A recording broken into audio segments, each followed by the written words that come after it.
Урматтуу мекендештерим, бир туугандарым, мен аксыга келгенде дайыма өзүчө толкунданам.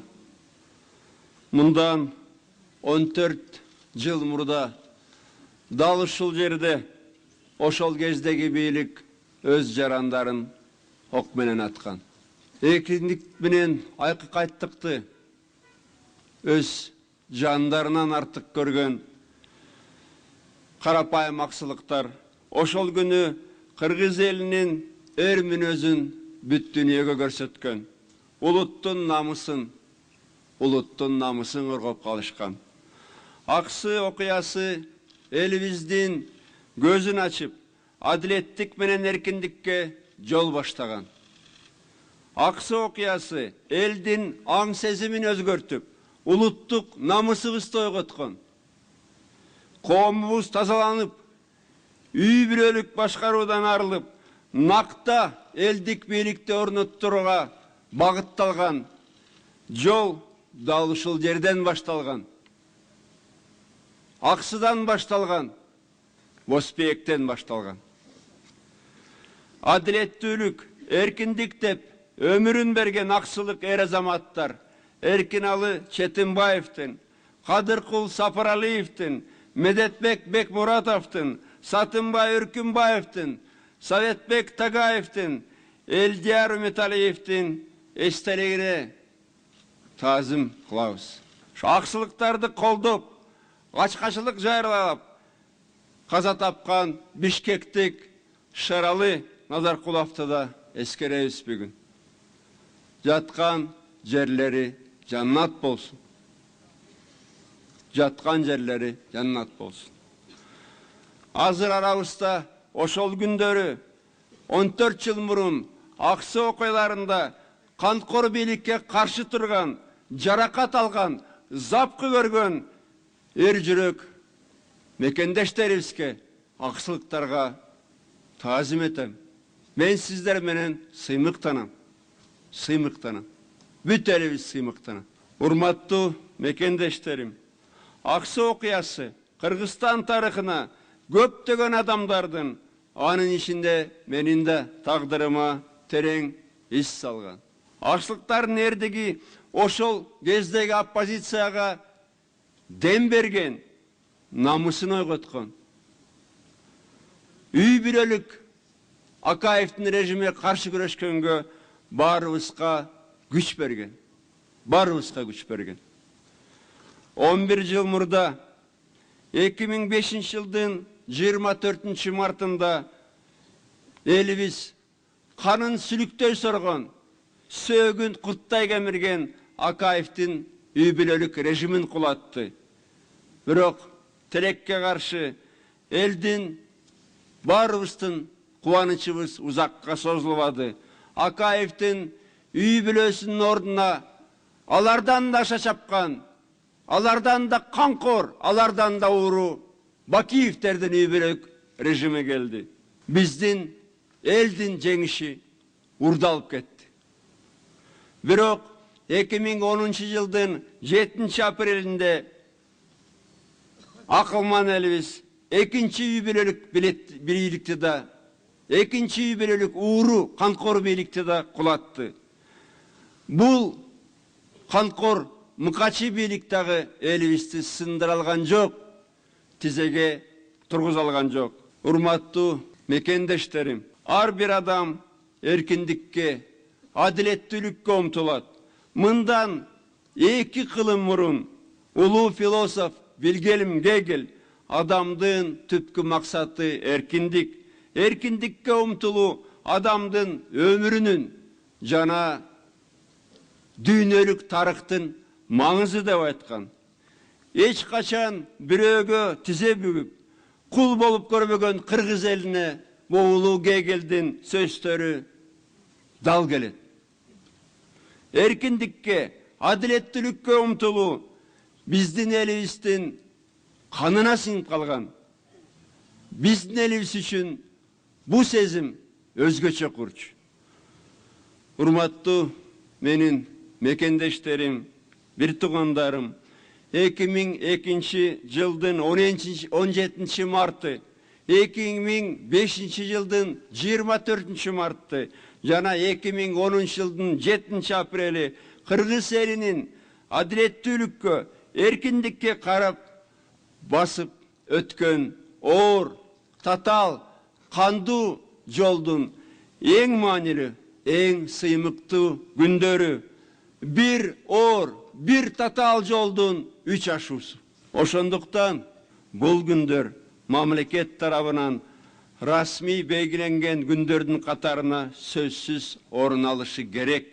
Антпесек болбойт. Мисалы, жылдын башында улуттук китепкана түзгөн тийиштүү тизмени карасам, ушу 3 күндөн бири жок экен. Мен абдан кайгырып айттым, бул абдан туура эмес. Бул абдан туура эмес деп ошол тизмени оңдоттук. Анткени аксы окуялары болбогондо, март жана апрель революциясы болбогондо, Кыргызстандын, Кыргыз элинин келечеги бүдөмүк болмок. Бүдөмүк болмок. Бул күндөр Кыргыз элинин тарыхындагы эң маанилүү күндөр, эң маанилүү күндөр. Ошондуктан менин оюмча, бул күндөр майрам күндөрүнүн катарына киреби, кирбейби билбейм, бирок расмий белгиленген күндөрдүн катарына кирип, сөзсүз түрдө мектеп китептеринде, календарында дайыма болуш керек. Орусча айтканда, орустардын сөзү бар: эти должны быть дни красными дни календаря. Майрам күнү болобу, жөнөкөй күн болобу, бирок календарда кызыл түстө болуп, мамлекеттин деңгээлинде, Кыргыз мамлекети турган мезгилинде, кылымдарда дайыма белгилениш керек. Бул биздин парзыбыз, бул элибиздин парзы. Аксы окуясы элибиздин көзүн ачып, адилеттик менен эркиндикке жол баштаган. Ушул жол ушул жерден башталган. Аксы окуясы элдин аң сезимин өзгөрткөн, элибиздин намысын ойготкон.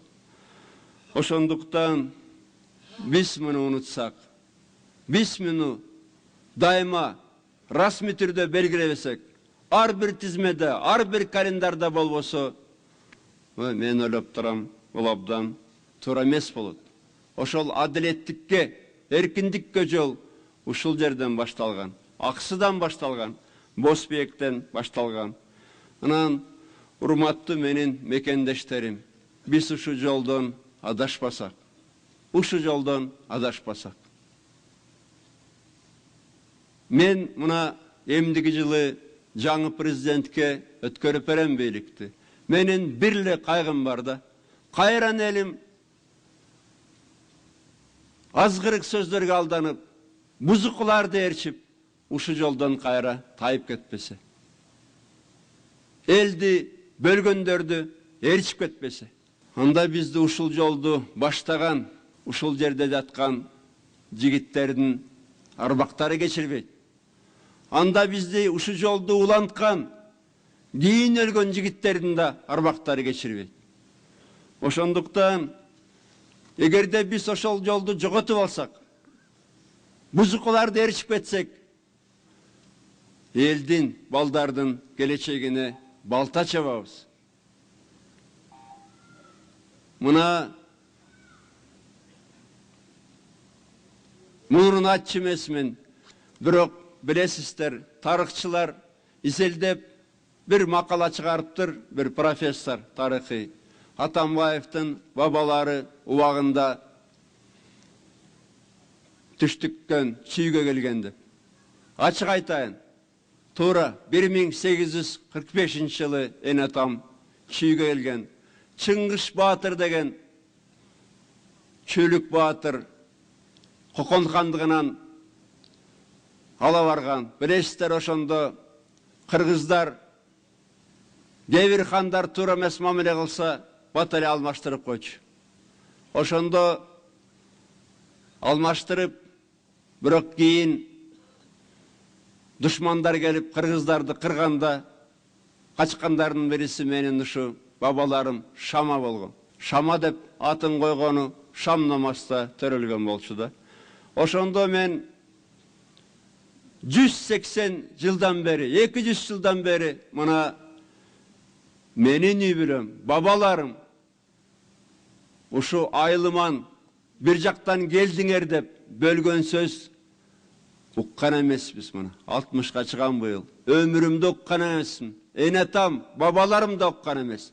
Анткени Чыңгыз Баатыр өзүнүн балдарын чогултуп айттыр.